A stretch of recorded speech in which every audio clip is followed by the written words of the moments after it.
तारीकियों में एक किरण दे गया हमें, तारीकियों में एक किरण दे गया हमें, क्या खूबादी था वतन दे गया हमें। कायद-ए-आज़म लड़कियां थक मेहनत और लगन से मुसलमानों को हिंदुओं की गुलामी से निजात दिलाई, मगर जनाब अली ये पाकिस्तान कायद-ए-आज़म का पाकिस्तान नहीं है, ये वो पाकिस्तान नहीं जिसकी खातिर हमारे आबा और अजदाद ने कुर्बान दी। यहाँ पर मुहाफिज लुटेरे हैं और कानून बनाने वाले ही कानून शिकन हैं, रिश्वत का राज है और मेहनत कश चला रही हैं। तुम्हारी फिर जरूरत है, यहाँ हालात ऐसे हैं, तुम्हारी फिर जरूरत है, यहाँ हालात ऐसे हैं, समझ में कुछ नहीं आता चलेगा ये मुल्क कैसे। सदर जीवाकार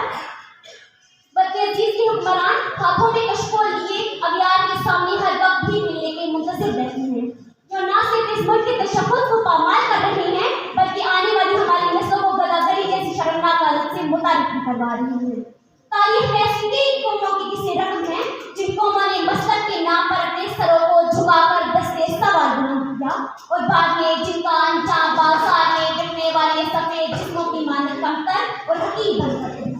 ऐसा ही हाल कुछ बदले अजीज की भी है। जनाब अली पाकिस्तान पिछले 30 सालों से अमेरिका से $18 बिलियन की रकम मौसूल कर चुका है।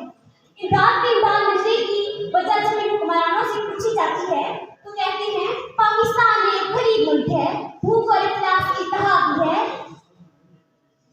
भूख और इफ्लास की तहाकी है, लिहाजा इमदाद देने के सिवा कोई चारा नहीं। तो जनाब अली मैंने सोचा इन इक़दामात पर गौर करते हुए जरा घर से बाहर निकल के देखूं कि इमदाद के नाम पे मिलने वाली इस भीड़ ने मेरी आवाम में जिंदगी के हालात कितने कुछ बदले हैं। जनाब अली अफसोस, बहुत अफसोस हुआ, कहीं पे मेरी भूख से बलकते मासूम बच्चों की आवाजें सुनी तो कहीं पे मैंने गुजरा के ठंडी कुत्तों को सैर करते देखा, कहीं पे मैंने बाजार में बिकती आदम की बेटी देखी तो कहीं पे मैंने वजीर आजम के तन पे लाखों का लिबास देखा, कहीं पे मैंने औलाद राइफ रोहन के नारे सुने तो कहीं पे मैंने वजीर आजम और हुक्मरानों के आगे पीछे जाती 10-10 मर्सिडीज देखी, कहीं पे मैंने आफिया सिद्दीकी की माँ को उसके इंतजार में चिंते मरते देखा तो कहीं पे मैंने इस मुल्क के हुक्मरानों को अमरीका की खुशामद में दिन रात एक करके देखा। मैं क्या बताऊं मैंने क्या क्या देखा, ड्रोन हमले में मरने वालों की लाशों को देखा, कई औरतों के उजड़ते सुहागों को देखा, नौजवानों की हाथों में डिग्रियां लिए बेरोजगारी के बस पार्लियामेंट हाउस के सामने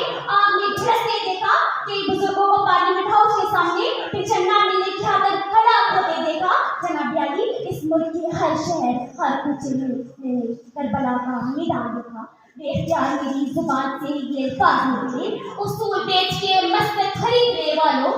उसूल बेच के मस्जिद खरीदने वालों, निगाहे रहने वफा में